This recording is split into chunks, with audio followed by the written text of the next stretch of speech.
All right, what's up, guys? Welcome to the Maryland Flag Project. So, if you were at our live class where I talked about this, you understood what I was saying, and it makes sense to you as far as what we're doing or why we're doing, you can skip this one and just go right onto the back side of this page and go right to the instructions. That will be the next video. If you are not at our live class or you haven't heard me talk about this yet, this is what we're doing and why. All right, so I love the Maryland flag. I think it is a great blend between good design, good use of the elements of art like we talked about at the beginning of the summer. It uses shape, it uses color, it uses repetition and contrast really well. It's just a really well-designed flag. And I think that's evidenced by us seeing it everywhere. So good design you hardly notice because it's just you see it everywhere, but bad design you don't notice because you don't see it anywhere.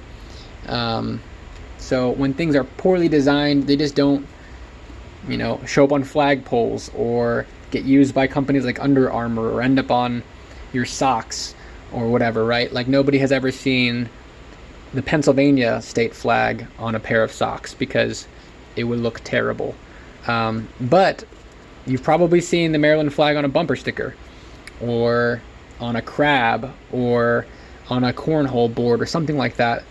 I guarantee you, if you think about it, if you let your brain open to this idea, I guarantee you're going to see the Maryland flag somewhere in your environment that is not a flagpole this week. Just look around for it. It's there, I guarantee you, because it's a good design. Okay. So one video I'm going to have you guys watch this week is Why City Flags May Be the Worst Design Things You Never Noticed by Roman Mars.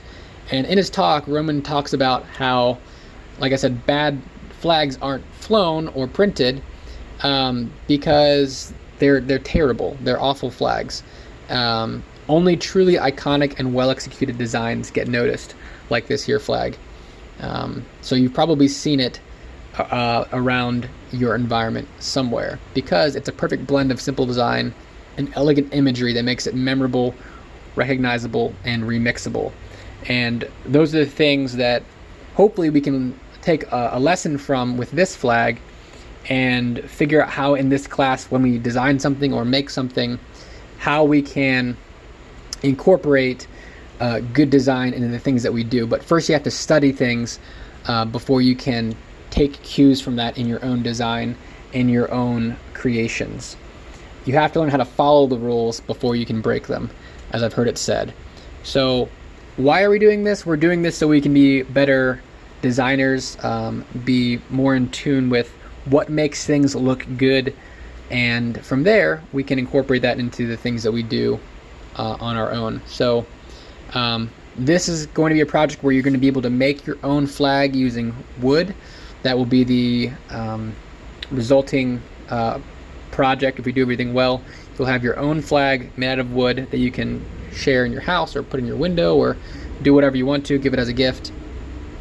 And so in this part of the project, you'll be doing part 1 on these instructions right here. And then in part 2, I will send you guys the pieces and the paint and the glue you need for the next part. So make sure that you keep an eye out for that mail package after this one arrives, hopefully about a week or 2 after that one. So in order to get a grade for this, in order to get full credit for it, I will have you guys either mail me a picture or upload a picture to Google Classroom, or you can also send pictures of your finished work to my email, which you guys have, clibdenetschools@shepherdpratt.org. So that is how you'll get credit for and show me that you finished your assignment. So anyways, this is coming in the mail to you very soon if you don't have it already.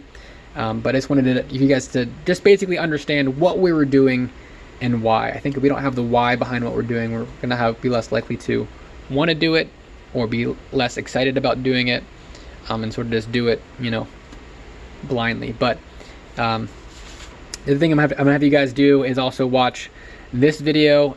If you don't have access to a computer, you're probably not watching this video anyways, but I also wrote out the transcript of this entire video so you can have that text in front of you if that's helpful to do the questions on the back of that sheet. Obviously, if you're on Google Classroom, this will be as a Google form as well, so you don't have to even worry about doing the paper version. So do the paper version or do the Google form after watching that video or after reading this document. So you guys should have no excuses for not doing your work. It's all laid out. It's either in your hands or on your computer, tablet, cell phone, however you do Google Classroom. So there's your stuff, guys. Well, good luck to you guys. I hope you guys have fun. I hope you guys stay safe. But most important, I hope you guys learn something from this project.